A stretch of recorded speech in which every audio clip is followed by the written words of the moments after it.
നമസ്കാരം. കഞ്ചാവ് കടത്തുന്നതിനേക്കാൾ ലാഭവും എളുപ്പവും ഹാഷിഷ് ഓയിൽ നിർമ്മാണമാണെന്ന് തിരിച്ചറിഞ്ഞ് ഒഡീഷയിലെ ഘോരവനത്തിൽ രഹസ്യ ലാബ് നടത്തിവന്ന തിരുവനന്തപുരം സ്വദേശി അലൻ രാജും സംഘവും ഒഡീഷ പോലീസിന്റെ പിടിയിലായത് നിർണായക ഓപ്പറേഷനിലൂടെയാണ്. ഒഡീഷയുടെ ചരിത്രത്തിലെ തന്നെ ഏറ്റവും വലിയ ലഹരിവേട്ട കൂടിയാണിത്. ഫെബ്രുവരിയിൽ നടന്ന അതീവ രഹസ്യമായ ഈ പോലീസ് നീക്കത്തിൽ അലനൊപ്പം 3 മലയാളികളും 2 ഒഡീഷ സ്വദേശികളുമാണ് വലയിലായത്. കൊറാപ്പൂട്ടിലെ ജലാപൂട്ട് റിസർവോയറിനുള്ളിലെ ഒരു രഹസ്യ ദ്വീപിലായിരുന്നു അലൻ തന്റെ ലഹരി സാമ്രാജ്യം പടുത്തുയർത്തിയത്. വനത്തിനുള്ളിൽ അത്യാധുനിക ലാബ് സൗകര്യങ്ങളോടെയായിരുന്നു ഹാഷിഷ് ഓയിൽ നിർമ്മാണം. പുറം ലോകം അറിയാതിരിക്കാൻ ബോട്ടുകളിൽ മാത്രം എത്തിപ്പെടാവുന്ന ഈ ദ്വീപ് തിരഞ്ഞെടുത്ത അലൻ അവിടെ കഞ്ചാവ് വാറ്റി ഹാഷിഷ് ഓയിലാക്കി മാറ്റി രാജ്യത്തിന്റെ വിവിധ ഭാഗങ്ങളിലേക്ക് എത്തിച്ചു വരികയായിരുന്നു. വനത്തിനുള്ളിൽ 30 മണിക്കൂറോളം നീണ്ട തെരച്ചിലിനും പോലീസുമായിട്ടുള്ള ഏറ്റുമുട്ടലിനും ഒടുവിലാണ് പ്രതികളെ കീഴടക്കുന്നത്. പോലീസ് എത്തുന്നത് അറിഞ്ഞതോടെ അലനും സംഘവും വനത്തിനുള്ളിലേക്ക് ഓടി രക്ഷപ്പെടാൻ ശ്രമിച്ചെങ്കിലും തന്ത്രപരമായ നീക്കത്തിലൂടെ പോലീസ് ഇവരെ പിടികൂടുകയായിരുന്നു. വനത്തിനുള്ളിലെ കാഴ്ചകൾ അന്വേഷണ സംഘത്തെ പോലും ഞെട്ടിക്കുന്നതായിരുന്നു. ദ്വീപിലെ ലാബിൽ നിന്നും 1800 ലിറ്ററോളം ഹാഷിഷ് ഓയിലും 1000 കിലോയിലധികം ഉണങ്ങിയ കഞ്ചാവും പോലീസ് കണ്ടെടുത്തു. പിടിച്ചെടുത്ത ലഹരി വസ്തുക്കൾക്ക് അന്താരാഷ്ട്ര വിപണിയിൽ 3000 കോടിയിലധികം രൂപ വിലമതിക്കും. വൻതോതിൽ ഹാഷിഷ് ഓയിൽ സൂക്ഷിക്കാൻ 2000 ലിറ്ററിന്റെ കന്നാസുകൾ വരെ ലാബിൽ സജ്ജീകരിച്ചിരുന്നു. തിരുവനന്തപുരം നന്ദൻകോട് സ്വദേശിയായ അലൻ പുന്നൂസ് എന്ന് വിളിക്കുന്ന അലൻ ജയരാജ് കേരള പോലീസിന്റെയും എക്സൈസിന്റെയും നിരീക്ഷണ വലയത്തിലുണ്ടായിരുന്ന വൻ സ്രാവാണ്. ചെറിയ രീതിയിൽ ലഹരി വിൽപ്പന തുടങ്ങിയ അലൻ പിന്നീട് അന്തർ സംസ്ഥാന ബന്ധങ്ങൾ സ്ഥാപിക്കുകയും ലഹരി കടത്തിലെ പ്രധാനിയായി മാറുകയും ചെയ്യുകയായിരുന്നു. ഇയാൾ പിടിയിലായതോടെ കേരളത്തിലേക്കുള്ള ലഹരി ഒഴുക്കിന് വലിയ തോതിൽ തടയിടാനാകുമെന്നാണ് കരുതുന്നത്.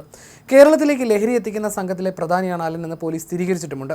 ഫെബ്രുവരി 16-ന് തിരുവനന്തപുരം പാപ്പനംകോട് നിന്ന് ആഡംബര കാറിൽ കടത്താൻ ശ്രമിച്ച 300 കിലോ കഞ്ചാവ് പിടികൂടിയ കേസിലും അലന് പങ്കുണ്ടെന്നാണ് സൂചന.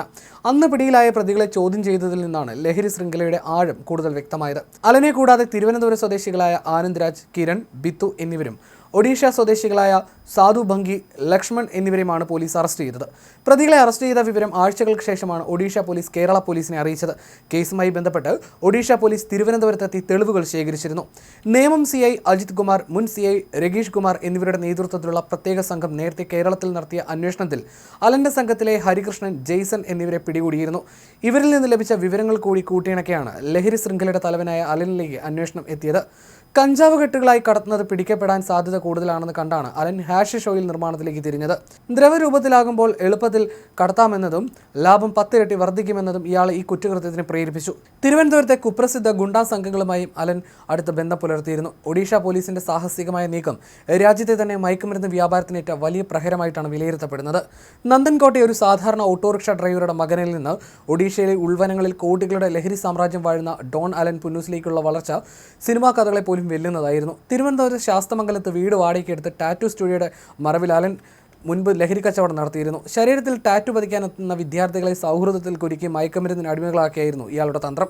ഇവിടെ ലഹരി ഉപയോഗിക്കുന്നതിന് അലൻ സൗകര്യങ്ങൾ ചെയ്തിരുന്നു. എന്നാൽ പോലീസ് റെയ്ഡ് ഘടിപ്പിച്ചതോടെ കേരളം വിട്ട അലൻ തന്റെ സാമ്രാജ്യം അന്തർ സംസ്ഥാന തലത്തിലേക്ക് വ്യാപിപ്പിക്കുകയായിരുന്നു. കേരളത്തിന് പുറത്തിരുന്നായിരുന്നു ഇയാൾ തന്റെ മയക്കുമരുന്ന് സിൻഡിക്കേറ്റ് നിയന്ത്രിച്ചിരുന്നത്.